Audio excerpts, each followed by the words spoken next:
자, 이게 4번 문제, 4번입니다. 어려운데도 이런 행동을 했다는 것을 생각해 보십시오. 이제 생각해 보는 겁니다. 첫 번째로는 만일 이 중풍병 정도를 다른 곳에서도 고칠 수 있다면, 뭐 한 10km 정도 가면은 다른 데 고칠 수 있는 의사가 있어. 그런다면은 어떨까요? 도저히 못 들어가겠는데 10km 정도만 가면 고칠 수 있다. 다른 사람도 고칠 수 있다고 생각한다면은 굳이 이렇게까지 복잡하게 하지 않고 다른 데 갈 가능성이 있겠죠. 그죠? 한 가지. 또 다 그렇고 해봐야, 지붕까지 뚫고 해봐야 예수님 못 고칠지도 몰라. 한 80%는 고칠지 몰라도 20%는 못 고칠지도 몰라. 10%는 못 고칠지도 몰라라고 생각하면은 점점 그 부담을 지고자 하는 마음이 작아질 거 아니에요.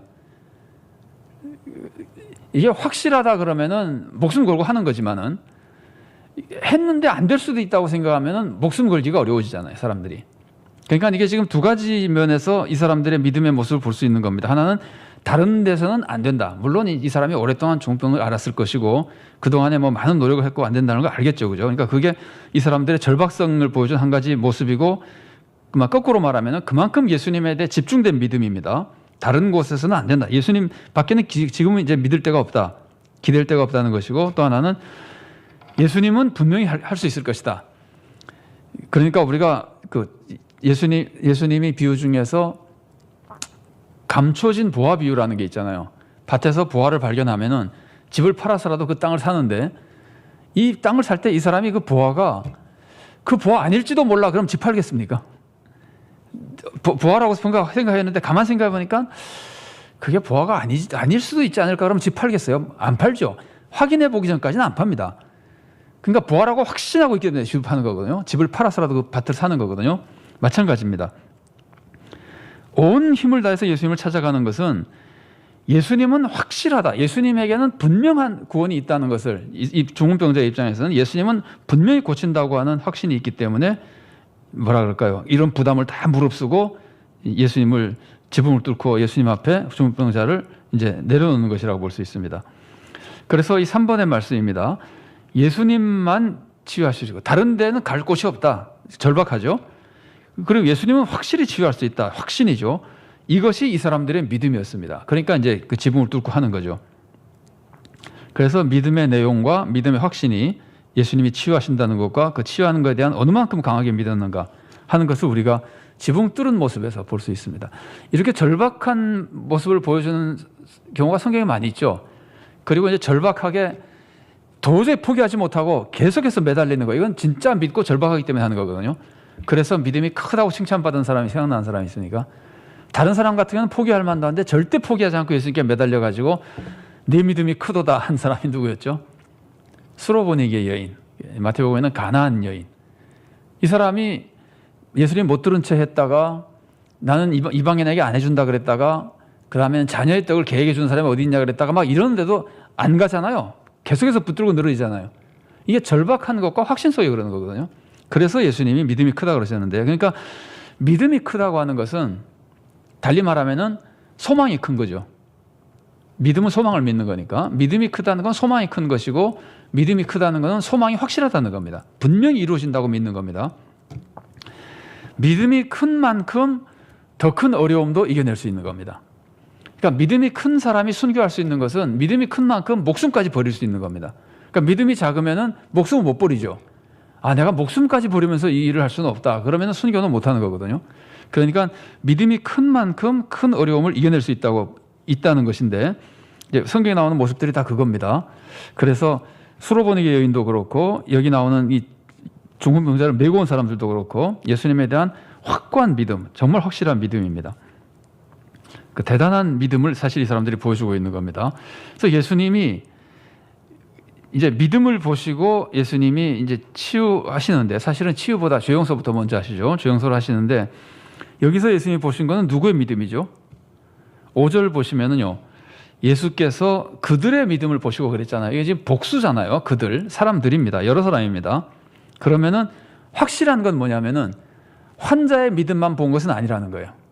환자의 믿음만 봤으면 단수로 나와야 됩니다. 그의 믿음을 보시고 그래야 되는데 그게 아니었습니다. 그들의 믿음을 보셨습니다. 그러니까 둘 중에 하나입니다.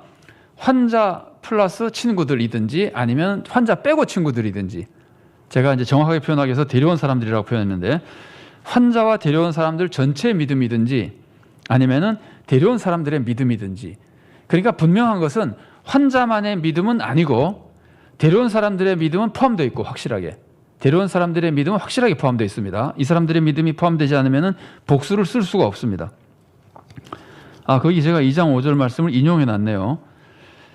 아까 제가 한번 다시 읽어드리겠습니다. 예수께서 그들의 믿음을 보시고 중풍병자에게 이르시되 작은 자야 네 죄사함을 받았느니라 하시니. 자, 그들의 믿음입니다. 중요한 거는 데려온 사람들의 믿음이 여기서 굉장히 중요한 역할을 했다는 겁니다. 분명히. 이거 나중에 적용할 때 조금 더 생각을 해보도록 하겠습니다. 이 다른 사람들의 믿음, 진짜 지금 도움을 받아야 될 사람은 중풍병자인데 도움을 받을 필요가 없는 다른 사람들의 믿음이 역사했다는 거예요. 그러니까 이 부분을 우리가 나중에 좀 더 생각해 보도록 하겠습니다. 자, 그 다음에 이제 예수님이 말씀하신 것 중에 진짜 이 문단에서 중요한 것, 그것은 예수님이 이 환자에게 죄사함을 받았다고 말씀하시는 겁니다. 한센병자는 고쳐줘도 고치는 것 자체가 깨끗하게 해주는 거지만, 중풍병자는 고치는 거는 죄사함 받는 게 아니잖아요. 다른 거예요. 그냥 병을 고쳐줘서 건강하게 만들어줘야 되는 거예요. 그런데 예수님은 병을 고쳐주지 않고 죄사함을 선포해 주시는 겁니다. 그러니까 이 사람들이 듣고 싶은 대답이 아니죠. 그 사람들은 병이 낫기 위해서 온 건데. 그러면 이제 이 사람의 예수님의 말씀에 대해서 우리가 좀 생각해 볼 필요가 있습니다. 예수님이 이 말씀 하시니까 서기관들이 뭐라 그럽니까? 서기관들이 신성모독이라고 생각합니다. 7절 말씀을 제가 읽어드리겠습니다. 서기관들이 하는 말입니다. 마음에 하는 말입니다. 6절부터 읽어드리겠습니다. 어떤 서기관들이 거기 앉아서 마음에 생각하기를 이 사람이 어찌 이렇게 말하는가? 신성모독이로다. 오직 하나님 한 분 외에는 누가 능히 죄를 사하겠느냐? 이렇게 말하는 겁니다. 마음속으로 말하는 겁니다. 하나님 외에는 죄를 용서하지 못하는 게 맞는 말이죠. 그죠? 그러면 구약 시대로 만일에 들어가려면은 하나님 외에 죄가 용서받았다고 선포하는 사람이 없습니까? 너 죄 용서받았다고 선포한 사람이 있죠. 구약 성경에서는 누굽니까? 제사장이죠. 그죠? 제사장이 언제 선포합니까? 속죄제를 드렸을 때 죄를 용서받았다고 얘기할 수 있는 거거든요. 그러니까 사실은 제사장이 한다 하더라도 제사장은 하나님이 정해준 방법대로만 하는 겁니다. 근데 예수님은 지금 그게 아니잖아요. 그게 문제가 있는 거예요. 이 사람들이 알고 있는 방법이 방법을 예수님이 전혀 사용하지 않았잖아요. 속죄제를 드린 것도 아니고. 그런데 그냥 보고 그냥 예수님이 자기 권위로 하는 말처럼 보이거든요. 그래서 이 사람들이 신성모독이라고 말하는 겁니다. 자, 사람이 어떻게 죄를 용서할 수 있느냐? 사람이 하나님의 방법으로 하나님의 죄 용서를 대언할 수는 있습니다. 그러나 사람이 자기 권위로 할 수는 없단 말이에요. 그러니까 이 사람들이 예수님 보고 지금 신성모독이라고 말하는 겁니다. 자기들이 알고 있는 율법의 체제로는 맞는 표현입니다. 그러니까 이제 예수님이 이 사람들의 속마음을 아시잖아요. 이제 3번 저 아래쪽에 설명이 되어 있긴 한데 미리 말씀드리면은 예수님은 서기관들의 속마음을 알고 계시잖아요. 속으로 생각하면서 하고 있는 걸 예수님이 알고, 자, 예수님이 말씀하시기를 8절입니다.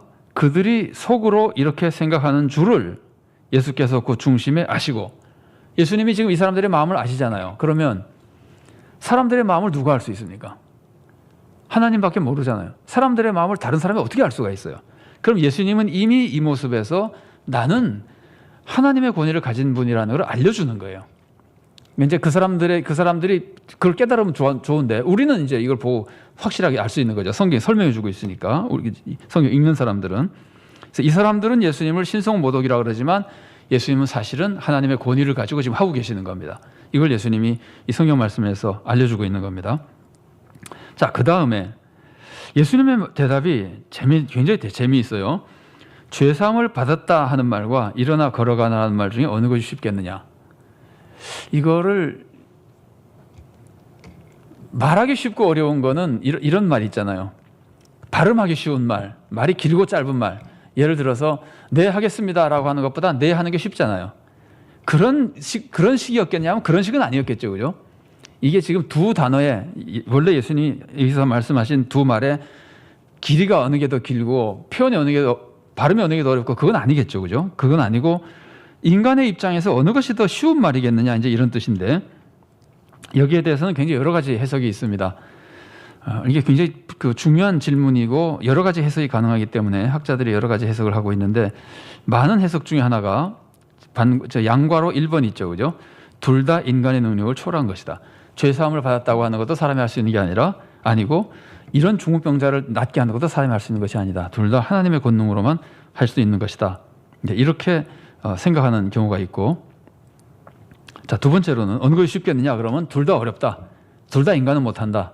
그러니까 내가 지금 죄사한 것도 인간의 권능으로 하는 게 아니고 하나님의 권능으로 하는 것이고, 나중에 이 사람을 일어나게 하잖아요, 그죠? 일어나게 하는 것도 하나님의 권능으로 하는 것이다. 그래서 예수님이 하나님의 권능을 가지고 있다고 하는 것을 두 가지가 다 어려운 것을 말씀하심으로써 보여준다, 뭐 이렇게 설명하는 것이고, 두 번째는요,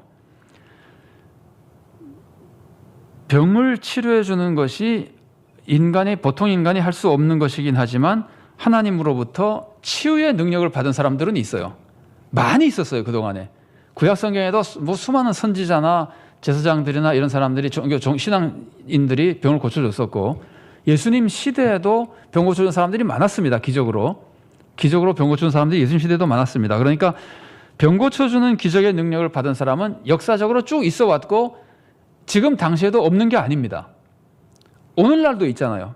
기적으로 병을 고쳐주는 은사를 받은 사람들은 있거든요. 그런데 자기가 죄를 용서해 주는 사람은 없어요. 인간으로서 죄를 용서해 주는 사람은 아무도 없어요. 그러니까 이 말씀은 엄격하게 능력만 가지고 따지면은, 사람이 받은 능력만 가지고 따지면은 죄사함을 받았다고 하는 것이 훨씬 어렵습니다. 이거는 불가능한 겁니다. 죄사함이라는 권세를 사람에게 하나님이 그냥 주지는 않았습니다. 법도 내에서 주지. 이제 나중에 조금 어려운 얘기입니다만 그냥 조금만 생각하고 넘어가면 여러분들이 아시는 것일 테니까, 교회에 죄사하는 권세를 주셨어요. 근데 그것도 교회 마음대로 죄를 사한다는 뜻은 아닐 것이고, 그만한 권세를 교회가 구원의 역사를 이루기 위해서 구원의 도구로 받는다고 하는 걸 알려주기 위해서 그런 권세를 주셨는데, 물론 예수님의 권세와 똑같다 그럴 수는 없습니다. 예수님만이 가지고 있는, 이거는 진짜 아무도 가지지 못한 죄 용서의 권세입니다. 그러니까 죄사함 받았다고 하는 말이 사실은 더 어려운 겁니다. 그런데 이 3번을 보면은요, 죄를 사해 주는 거는 안 보이잖아요. 죄를 사해 줬다 그러면 죄를 받았는지 안 받았는지 아무도 모르잖아요. 그런데 일어나 걸어가라 하는 거는 눈에 보이잖아요. 그러니까 만일에 이제 이런 뜻입니다. 쉽게 얘기해서 만일에 예수님이 종교 사기꾼이라면은 어느 게 쉬울까요? 진짜 진리를 선포하는 분이라면은 어느 게 어렵습니까? 죄상을 받았다는 것이 더 어려운 일입니다. 더 아무도 못하는 일입니다. 그러나 사기꾼이라면은 일어나 걸어가라가 더 어렵습니다. 죄상 받았다고 하는 거는 남들이 뭐 아무리 시비를 걸어도 얼마든지 버틸 수 있습니다. 저 사람 진짜 받았어, 네가 알아, 내가 알지, 이러면 이제 논쟁이 안 되는 거거든요. 근데 일어나 걸어가라는, 안 일어나면 큰일 나잖아요. 그러니까 이제 사기꾼이라면은 일어나 걸어가라가 훨씬 어렵습니다. 그러면 아마도 이 서기관들 입장에서는 예수님의 이 말씀마저도 예수님에 대해서 부정적으로 생각할 수 있습니다. 자기가 일어나 걸어가라는 거는 했다가 안 되면 곤란하니까 저렇게 안 보이는 것만 얘기한다, 뭐 이런 식으로 오해할 수, 계속해서 나쁘게 생각할 수 있습니다. 그러나 예수님은 이제 이렇게 얘기해 놓고 나중에 다 이루시니까 상관없죠.